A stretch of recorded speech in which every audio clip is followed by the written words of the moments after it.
Today, Noah, this is a Japanese promotion, they announced that their current, well, not current anymore, but at the time, their vice president is now the president of Noah. And he said a couple things during this press conference. We have the great Muto is now a mentor, or not mentor. Well, it kind of is a mentor. Yeah, he's not a mentor, but actually a scout. He's gonna be scouting for Noah. So good for him. They got more sponsors now. Certain freelancers are now working for Noah.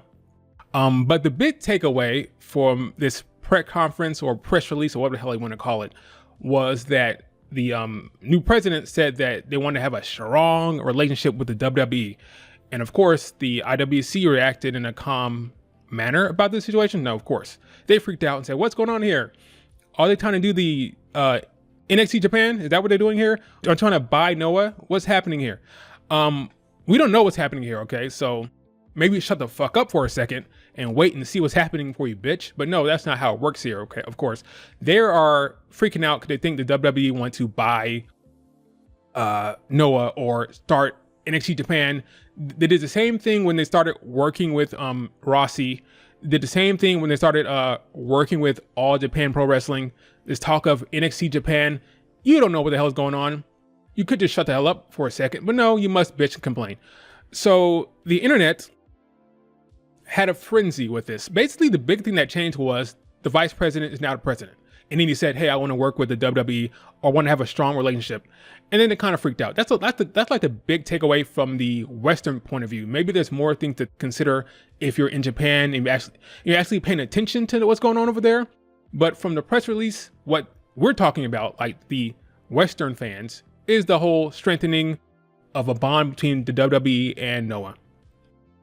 And some people are wondering, what did that mean for DDT or for like TJPW, Tokyo Joshi Pro Wrestling? Does that mean they can't work with AEW now because Noah wants to work with WWE? I don't know, okay? What I do know is I can't speak to the Japanese scene if there's gonna be like a split. We do know that Stardom and Marigold, they're like foils for each other, right? They're not gonna be working with each other anytime soon, right? Founders of Stardom left in a bad way. Well, Rossy at least, and now starting Marigold. So there's not gonna be any crossover there. So that's kind of like, they're kind of at odds to a certain extent. As much odds you can be when you're a promotion, right? Two promotions. And then you have Noah versus New Japan and WWE versus AEW. So it's gonna be like a split. I tweeted back in April, I tweeted this. I said that when it comes to online warfare amongst the fandom, amongst the IWC, I said that I already see what's going to happen. Here's the new online war. WWE, Noah, and Rossy. At the time, I didn't know what his promotion was going to be called. We now know it's Marigold. So WWE, Noah, and Marigold versus AEW, New Japan, and Stardom. And sure enough, start seeing a little bit of a split now where AEW fans are shitting on Marigold and the WWE fans are like, you know, it's going to happen, folks. Just prepare yourselves. There's going to be a split between these 6 promotions. It's going to happen. So just prepare yourself. That's don't even like think otherwise. It's going to happen within the IWC.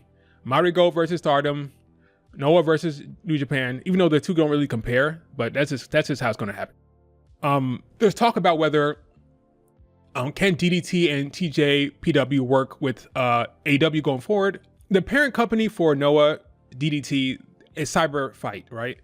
But CyberFight, even though it's the parent company, or at least that's the distributor, Noah, DDT, and TJPW, they're kind of separate entities. They kind of work separate from each other. So I don't think it's going to stop DDT or whatever. If they want to work with AEW one day or whatever, I think that can happen.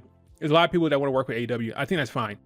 I do believe Noah is gunning for WWE, and we know Marigold is going to be working with WWE because Giulia and Rossy went to WrestleMania to have a conversation, and we're going to be talking about that for sure. Because I think part of the stream is just to like try to figure out what the hell's going on. Like, what's the plan for Japan for WWE? I have some thoughts. We'll get to that. But before we talk about that, I want to dive into some of these responses. So here's the great Muto here. You know, he's now going to be a recruiter, I believe that's what it is. Oh, I'm sorry, a scouting advisor. I'm getting it kind of mixed up. Advisor or mentor is scouting advisor, right? So let's look at some of these responses from the rational folks in the IWC. Those who do not learn are doomed to repeat. This person is talking about how the UK scene was hurt by WWE. First of all, I don't know why you're comparing the UK scene to the Japan scene. It's not apples to apples. But this type of dialogue we're getting online with the IWC. Master W, we may finally get an actual partnership between two companies, not one-sided thing where a company gets poached by all their talent. They're referring to the AW New Japan relationship and how there's a partnership, right? But what's happening here is all the top talent, whether it's Okada, whether it's Ospreay, they're all signing to AEW. You're working with New Japan, you're signing their top talent, and what is New Japan getting out of this? You could argue that they're getting their wrestlers on the AEW platform, and they're growing their Western fan base in that regard. You can argue that. How much is that happening? I don't know. You have to look at their numbers, okay? But that's the kind of talk we're getting. The most annoying losers on this app just fell into their knees. There's a lot of complaining and bitching about this. They don't know what's happening. None of us know, but they're freaking out about NXT Japan or being bought out. We don't know what's happening, but I'm just giving you guys a sense of like the dialogue here. So I'm just giving you a taste of what the conversation is. I'm so glad Vince is gone. So that's the thing. It's a new era, folks. Vince is gone. So we don't know how Triple H and Nick Khan are going to operate when it comes to working with these Joshi companies or these Japanese promotions. We don't know. We can only speculate. We don't know what's going to happen, okay? We don't know the dynamic of the situation. We don't know what Nick Khan and Triple H want to do. All we know is, what we know for a fact, Vince McMahon is gone. So wherever the past was is the past. It's not the UK scene, it's Japan. We don't know how it's going to work out. It's not the same situation. And I can't even speak intelligently about what happened in the UK. Maybe other people can, but I'm not sure what would have happened or whose fault it was that the UK scene deteriorated the way it did. We don't know. We can only speculate about what happened. Keep up!